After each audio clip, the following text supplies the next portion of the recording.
You know, sometimes Netflix really eats with the shows that they put out. And this was one of those shows. This was one of those series where I was genuinely so jaw on the floor, completely enamored, and also so rocked by the series. It talks about a lot of things that we're afraid to talk about, even though we're in an era where sexual assault is something that we discuss more than we ever have before, especially after the Me Too movement. We're still in a space where we don't quite understand how to navigate these topics and how to help sexual assault victims, but also particularly how to help victims who we don't necessarily see as victims. Hey guys, welcome back to my channel. If you don't know me, my name is Sarah, and today I want to talk about Baby Reindeer and how it explores sexual assault victims and their feeling of shame and guilt, which can often lead to a deep desire for validation. In my video today, I'm going to focus mostly on the character Donny and less on his stalker Martha, and explore why he's attached to Martha and also how he navigates masculinity and the after effects of being a victim of SA. So Baby Reindeer is about a man named Donny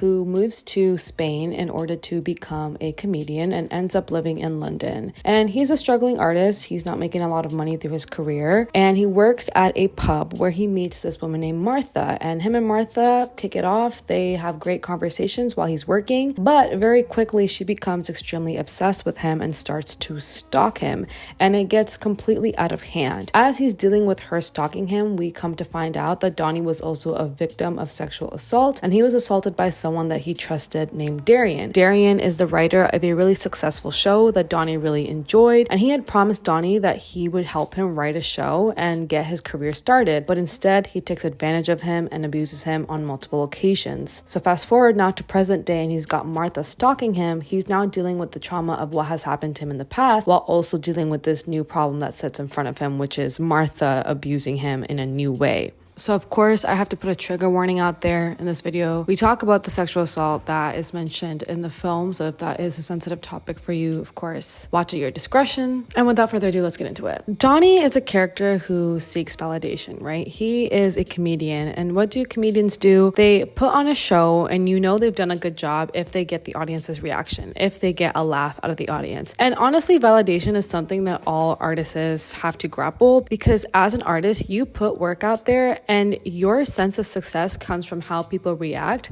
and if they react positively. So naturally, given his career, he's always been in a position where he has to seek other people's acceptance and other people's admiration of him. Donny mentions later on in the show when he has his breakdown that he's someone who self-loathed a lot. He did not have self-respect. He hated himself quite a bit. Not that he's at fault for what happened to him, but I do think that Darrien could see that he was an easy victim to prey on. Darrien is the writer of a show that Donny loves a lot, and he promises him that he will get him on the writing team and he'll be able to help him with his comedian career. And of course, this means a lot to Donny. I mean, he's been performing at empty pubs where nobody's watching him, nobody's looking at him, nobody's laughing, and he's not getting any tips out of his gigs. Then comes Darrien, who takes his career and uplifts it. As soon as Darrien gets involved in Donny's life, he fills up the pubs. Now there's actually an audience looking at him. People are actually paying him, and it seems like his career is starting to pick up. On top of that, Darrien has, like I said, promised to give him a position, a writing position, to work on a show for him. And so as someone who has really needed this lift in his career and who's needed someone to be able to see him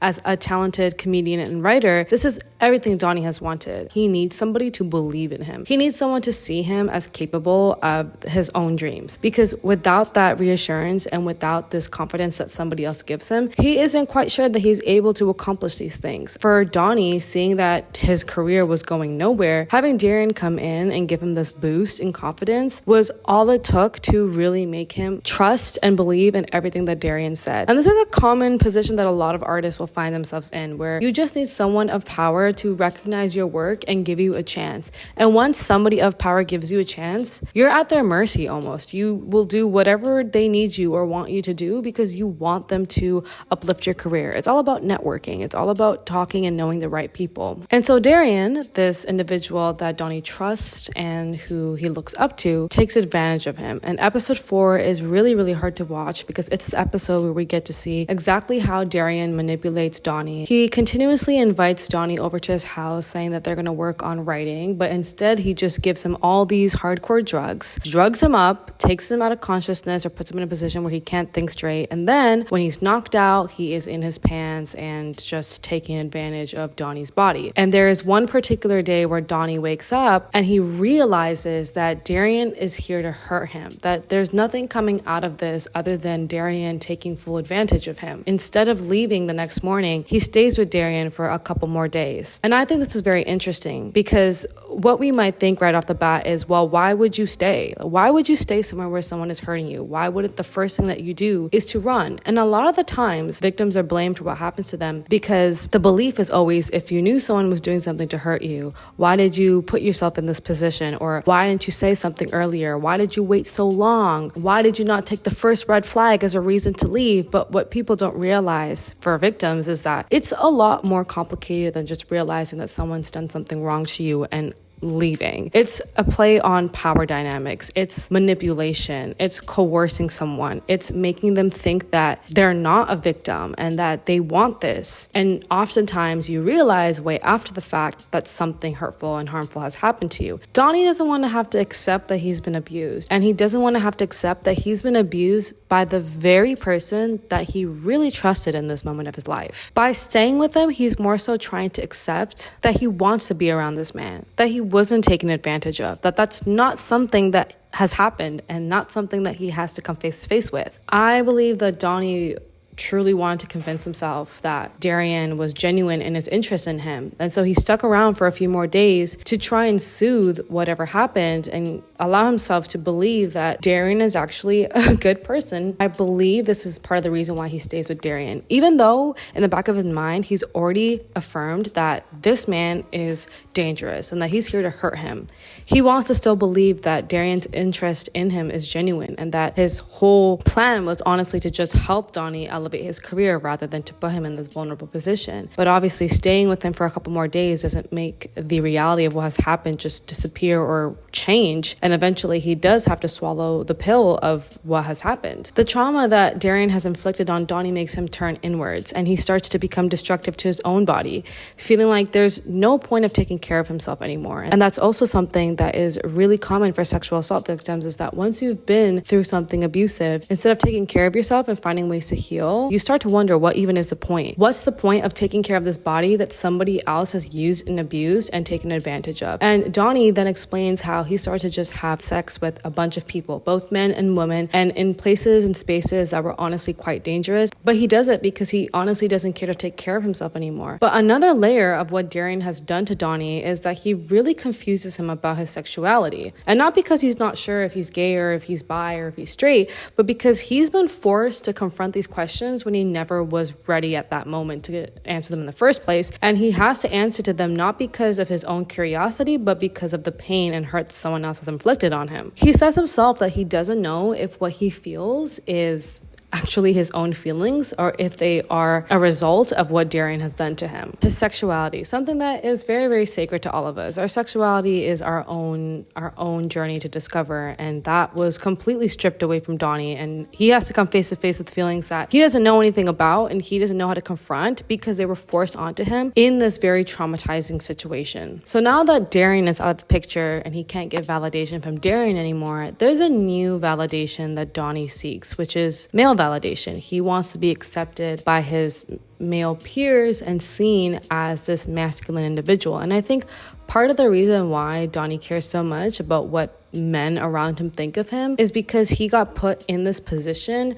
where he was already seen as weak. And now, to regain some of his power, he wants to be seen as manly, as a man. Even if it's not as a macho man or as the toughest man in the room, he still wants to be accepted by the majority of the men that he comes across. He seeks a lot of validation from his awful coworkers. I hated Donny's coworkers. You can see that Donny has no positive male friendships. None of the men in his life are actually people who care about him, people who want the best for him, people that are looking out for him. They're simply just people that are in his realm and are doing things out of self-interest. Like, they find the things that Donny is going through as funny for them rather than actually reading the situation for what it is. They have literally seen Martha harassing this man over and over again, and they don't even take it seriously until shit hits the fan. But we'll get into into that later. Masculinity inherently is not a bad thing. What is actually harmful, though, is toxic masculinity, which is all the traits that you would associate with masculinity, but to an extreme. Masculinity oftentimes for men is associated with being respected, with being seen as untouchable and never weak. Never weak. You don't have any weaknesses. You don't cry. You're never vulnerable. You're just always unrockable. It's not allowing men to feel, to be vulnerable, to have emotions that are much more complex than just being tough. For Donny, I think there's no more clear indication that he is not a man than the fact that another man was able to take advantage of him so easily. In order to, again, soothe this feeling of being emasculated, Donny surrounds himself by men that don't care for him, but that fit this stereotypical description of a macho man. When you look at his coworkers, they all have something in common. They're all big and muscular and built. They also crack jokes that are only funny to one another. Oftentimes, Donny's honestly uncomfortable by the things that they say, but they are, again, this stereotypical depiction of what masculinity is. So he stays around them in hopes that they will also see what they see in each other in him and accept him as one of them. By getting their validation, I think his hopes were that his masculinity would come back to him, that some of his masculinity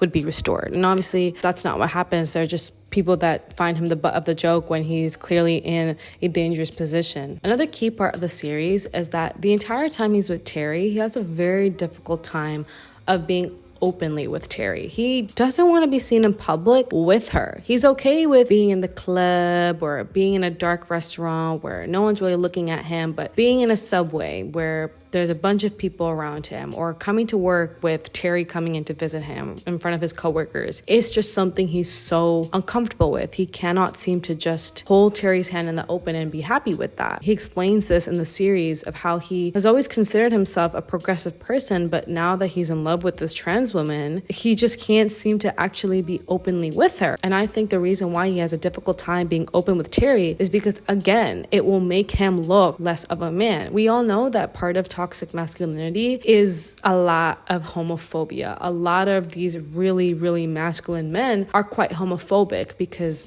they associate being gay with being a man who is inferior. He's afraid that his coworkers and other men will see him as an inferior man. Being with Teri would mean that he's not the same as them, that he's not considered the same kind of man as them. And it's quite upsetting because you can see that Donny is quite different from his coworkers. He's not somebody who has this deep desire to come off as big and bulky and untouchable, but he really does want their validation. And again, I think it's because he just wants to be able to restore some of his masculinity.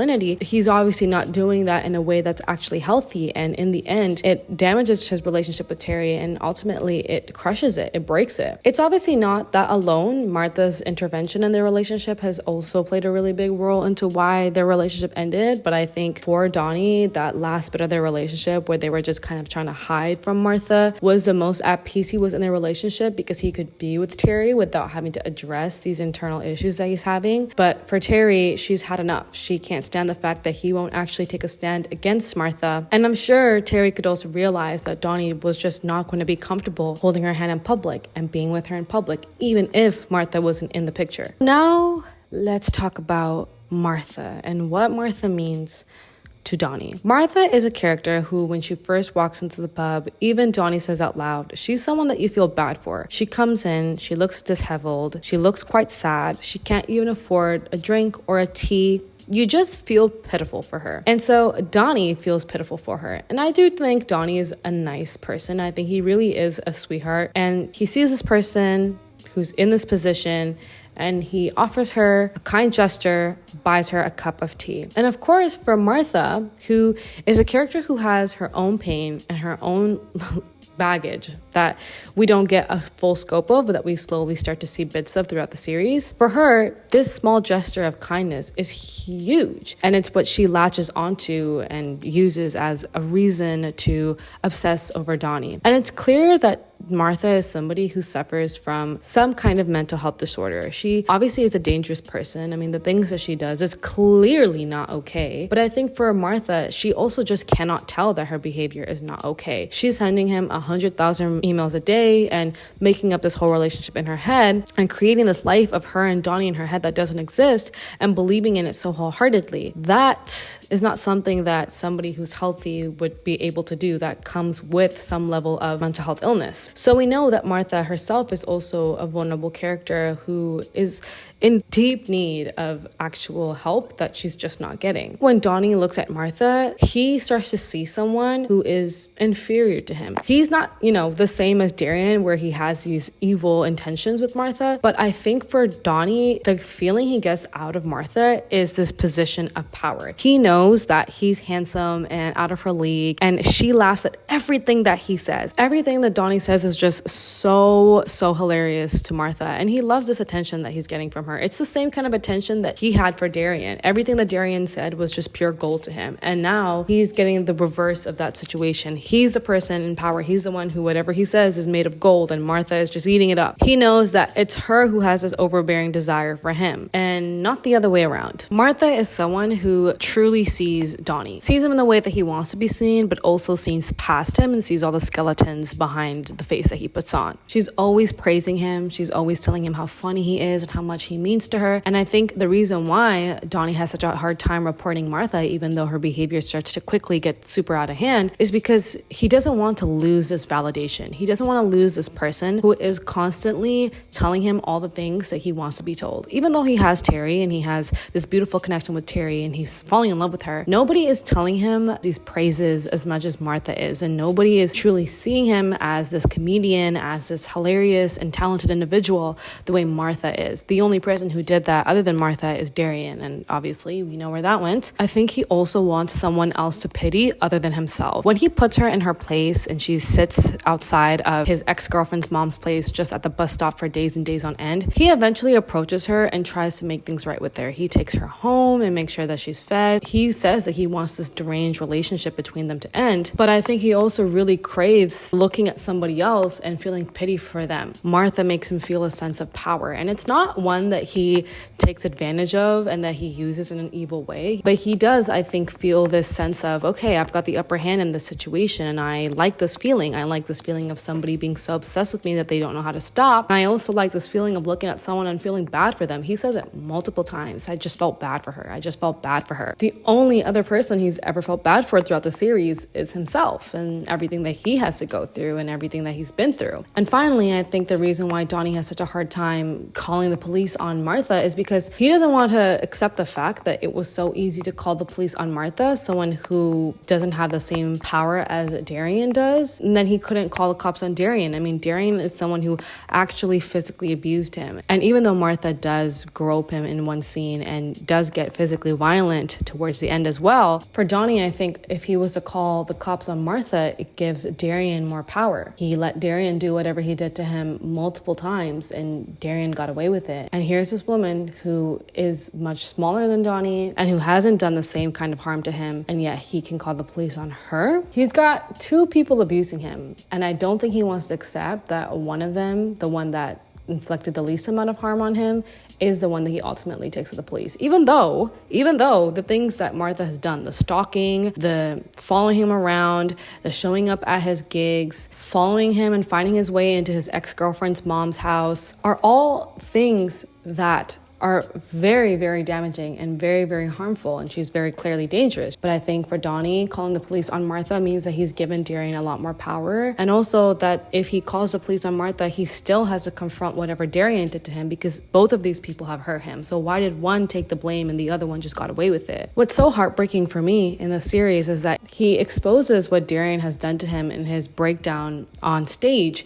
and yet after this has, made him go viral and given him a career, he goes right back to Darrien's apartment. Obviously now Darrien can't just drug him the same way because he knows that Donny is very much aware of what was his intentions. He still shows up and sits nice and comfortable, has a civil conversation with Darrien, never accusing him or confronting him about the things that he's done. And when Darrien offers him a job, he happily takes it. And the moment after he leaves Darrien's apartment, we see him take a moment and start to cry. And I think think the reason why he's crying is because obviously Darrien has given him a really great position. Now he can write and make money off of writing, something that he's been wanting to do this whole time. But on top of that, for Donny, he's realizing that Darrien still has some power over him. Darrien is still able to make Donny feel important and capable, even though these are things he's gotten on his own. And I think the series does end quite ambiguously. We don't know where Donny is going to go from here. He hasn't come to this conclusion of now loving himself and having this newfound confidence and coming face to face with his abuser and putting them in their place. He's still a vulnerable character. He's still somebody who is grappling with and trying to navigate what has happened to him, and it doesn't look perfect. And I think it's this brutal realism that makes the show Baby Reindeer so memorable, because it's so honest about what being a victim is like. There's no end to being a victim, unfortunately, and there is no one way or one thing that can completely heal you of what you've been through. It's a continuous and ongoing journey. Sometimes you're doing great and sometimes you're doing terrible. Sometimes you take 10 steps forwards, sometimes you take 10 steps back. Baby Reindeer is based on true events that Richard Gadd, who plays Donny, actually went through.